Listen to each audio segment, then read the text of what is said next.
త్యాగము తపస్యలే చదువుకి ఆధారం. జానకిదాది క్లాస్ ఉంది.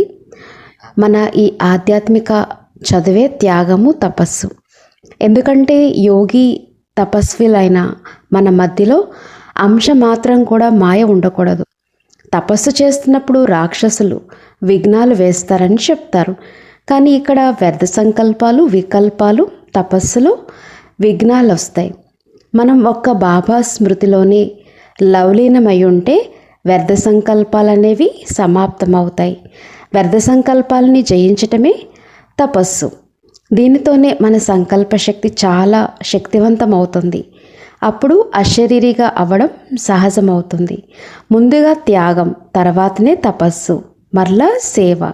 కానీ సేవ మనదా బాబాదా? నేను సేవ చేస్తున్నానా? బాబా ఆజ్ఞ శ్రీమతం అనుసారంగా సేవ చేస్తున్నానా? నేననేది వస్తే అది పరిమితమైన సేవ. కానీ ఇది బాబా సేవ. మనం నిమిత్తంగా ఉన్నాం. సూక్ష్మంగా సంస్కారాల్లో ఏదో ఒక కోరిక ఉంటుంది. మనకు ఉత్సాహం ఉండాలే కానీ ఎలాంటి కోరికలు ఉండకూడదు. దీన్నే నష్టో మోహ స్మృతిర్లబ్ధ అంటారు. మనం అన్ని రకాలుగా నష్టో మోహగా అయ్యామా? మోహాన్ని నశింపచేసుకోవాలంటే బాబాను ఎదురుగా ఉంచుకోవాలి. మనం ఎంతవరకు సంపన్నంగా అయ్యాము అని ప్రశ్నించుకోవాలి. బాబా సమానమై బాబాను దృష్టిలో ఉంచుకుని నడిచే వారికి అన్ని రకాలుగా కోరికల్ని జయించే వారికి ప్రకృతి అన్ని రకాలుగా దాసి అవుతుంది. సమర్పణ అంటే బుద్ధిలో వ్యవహారంలో కూడా ఎలాంటి కోరిక ఉండకూడదు. ఎలాంటి కోరిక ఉండకూడదు. అందుకే బాబా యజమాని అయి సలహా ఇవ్వండి, పిల్లలై విషయాన్ని స్వీకరించండి అని చెప్తారు. మనం పిల్లలం, అలానే యజమానులం. ఈ విషయంలో పూర్తిగా బ్యాలెన్స్ లేకుంటే నా సలహా స్వీకరించలేదు అని అంటారు. మనందరం ప్రాక్టికల్గా అనుభవం చేసుకోవాలి.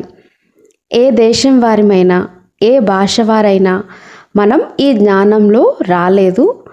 బాబా మనల్ని పిలక పట్టుకుని లాక్కొచ్చారు. కొంచెం దేహాభిమానం వచ్చినా నిలబడలేరు. అందుకే బాబాకు సదా ధన్యవాదాలు చెప్పాలి. వాహు బాబా వాహు బాబా అనే పాట పాడాలి. బాబా దగ్గర మన రికార్డ్ తప్పనిసరిగా ఉంటుంది. ఒకవేళ మేము జ్ఞానం చెప్పడం వలనే వీరు తయారయ్యారు అనంటే, బాబా మీరేమి జ్ఞానం చెప్పారు? నేనే వారి బుద్ధిని టచ్ చేసి మీ దగ్గరికి పంపించానని అంటారు. అందరికీ సుఖశాంతుల్ని ప్రేమనిచ్చే దాతెవరు? బాబానే. సఫలతకు ఆధారం బాబాతో సర్వ సంబంధాల ప్రేమ. బాబా ప్రేమలో లీనమై ఉంటే సమస్యలన్నీ సమాప్తమవుతాయి. మన ప్రతి ఉచ్ఛ్వాస నిశ్వాసల్లో బాబా బాబా అంటూనే ఉండాలి. అదే ధ్యాసలో ఉంటే ఉదాసీనత రాదు. ఒక్కోసారి మనకు పరీక్ష జరుగుతుంది. మనం ఎంత కష్టపడినా ఎంత సమయం ఇచ్చినా సఫలత ఉండదు. మనం ఒక అడుగు ముందుకు వేస్తే బాబా కూడా 100 అడుగులు ముందుకు వేయిస్తారు. మనం ఎంత నిరాశ పడతామో అని బాబా పరీక్షిస్తారు. ఈ విధంగా పరీక్షలన్నీ మనల్ని ముందుకు తీసుకువెళ్ళడానికే వస్తాయి. అందుకే అన్నిట్లో మనం పాస్ కావాలి. ఈరోజు 1% సఫలత లభిస్తే, ఒకవేళ మనం సత్యంగా ఉంటే తప్పకుండా రేపు 10 రెట్లు సఫలత లభిస్తుంది. సఫలతకు ఆధారం పూర్తిగా అంకితం అవ్వాలి. బాబా ఎంతగా నన్ను గుర్తు చేస్తే అంత సఫలత లభిస్తుందంటారు. సఫలతకు నిశ్చయ బుద్ధితో పాటు త్యాగము తపస్సు ఉండాలి. సూక్ష్మంగా మనలో ఆచరణ ఉండాలి. బాబా తన పిల్లలు సంపన్నంగా అవ్వాలని అనుకుంటారు. ఓం శాంతి.